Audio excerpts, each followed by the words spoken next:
Hey everybody! Eh oui, si je te fais cette vidéo ce soir, c'est parce que ce soir, c'est un soir qui est spécial, tu vois. C'est la soirée du cheat meal. Alors, on va commencer tranquillement avec, c'est marqué où? Là, 2 pizzas! Suivi de, oh, la crème Ben & Jerry. Je crois que il n'y a rien de meilleur sur Terre que ça, si le sexe, mais c'est encore une autre question. Voilà, le petit cheat meal de la soirée. Et pour la faire un peu plus éducative cette vidéo, je vais essayer de t'expliquer en fait à quoi sert le cheat meal. Parce qu'il y en a beaucoup qui n'ont pas compris.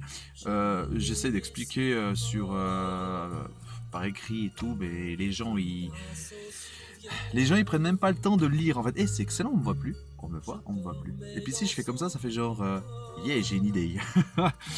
Alors, le cheat meal, il est autant important que d'autres conseils dans l'alimentation. C'est-à-dire qu'il va te permettre de remonter ton taux de leptine. La leptine, c'est quoi? C'est une hormone qui t'aide à te faire perdre du poids. Et admettons que, je vais dire des chiffres comme ça, hein, au hasard. Admettons que ton taux de leptine est, ton taux de leptine est là à 1500 calories. C'est-à-dire que tous les jours, tu perds 1500 calories, ok? Et tu as une diète à 500 calories. C'est un exemple, je précise. Eh bien, tu vas perdre donc 1000 calories. Le jour d'après, cette leptine va diminuer. Tu seras toujours à ta diète à 500 calories. Et admettons, tu vas perdre 1200 calories. Donc tu vas perdre 500, 700 calories, hein, me casse pas les couilles, il est tard le soir et je suis fatigué pour les calculs mentaux. Le jour d'après, donc le troisième jour, ton taux de leptine va descendre à 1000 calories, tu seras toujours à 500, ensuite ça va descendre, et ton taux de leptine après va être à 500 calories et tu vas manger 500 calories. Et là tu vas pas comprendre pourquoi en mangeant très peu, tu perds que dalle. Et ben ça sera justement à cause de cette leptine et il va falloir faire ce qu'on appelle un rebond glycémique avec donc des produits industriels qui sont bourrés de glucides et de sucre et de calories en fait. Si tu fais un cheat meal, préfère les plats qui sont, enfin, un cheat meal basé sur les glucides plus que la graisse. La graisse n'est pas spécialement importante. Ça va être plus intéressant de faire sur des glucides en fait.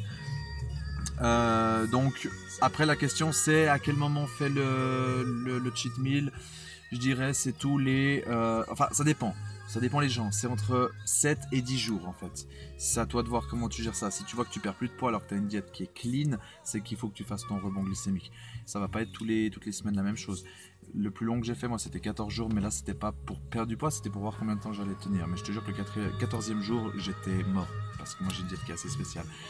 Donc entre 7 et 10 jours, ça dépend des individus. Moi j'essaie de la faire en moyenne, hein, en règle générale, tous les 8-10 jours. Ça dépend vraiment. J'essaie de calculer si par exemple j'ai un pique-nique et puis que je sais qu'il va y avoir des chips, des conneries comme ça. J'essaie de regarder si j'ai un souper dans la semaine et puis que là je vais pouvoir me lâcher pour pouvoir aussi, c'est aussi ce cheat meal est aussi bon pour le moral, pour pouvoir manger un petit peu normalement, je dirais. Donc voilà, c'est comme je dis à beaucoup de gens, j'ai pas les papiers, pas encore, les papiers d'un coach sportif, mais j'ai la crédibilité d'un mec qui a perdu plus de 20 kilos maintenant et qui est descendu à 6,2% de matière grasse. Tu l'as vu parce que je le mets sur tous les réseaux sociaux possibles et imaginables.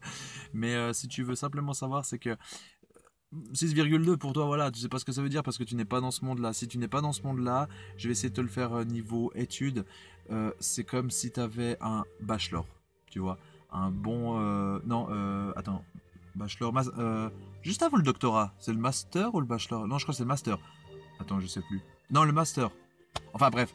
Et en dessous de 6,6% de matière grasse dans le corps, là, c'est un doctorat. C'est le niveau doctorat au niveau des études, hein. Donc c'est pour ça que c'est... Voilà. Pourquoi je l'ai beaucoup posté, c'est que même moi, je n'y ai pas cru quand j'ai vu la balance. Donc voilà. Voilà pour cette petite vidéo. Petite information, c'est que on a un retard avec les 6CC sur les smartphones. Il va sortir peut-être demain, j'espère, mais on aura un tout petit peu de retard pour celui-ci. Après, les autres prendront comme d'habitude le 1 et le 15. Voilà. Donc cette vidéo était pour t'expliquer le cheat meal que je vais me faire devant koh devant le deuxième et le troisième épisode parce que je ne les ai pas encore regardés. J'attendais avant de les regarder, mais finalement je me suis dit bon bah je vais les regarder ce soir. Donc sur ces belles paroles, je te laisse. Si tu as des questions, n'hésite pas à mettre en commentaire sur YouTube ou sur Facebook où ça sera posté. Je me ferai un plaisir d'y répondre. Et n'oublie pas que c'est en faisant comme tout le monde que tu ne deviendras jamais personne. Allez, ciao.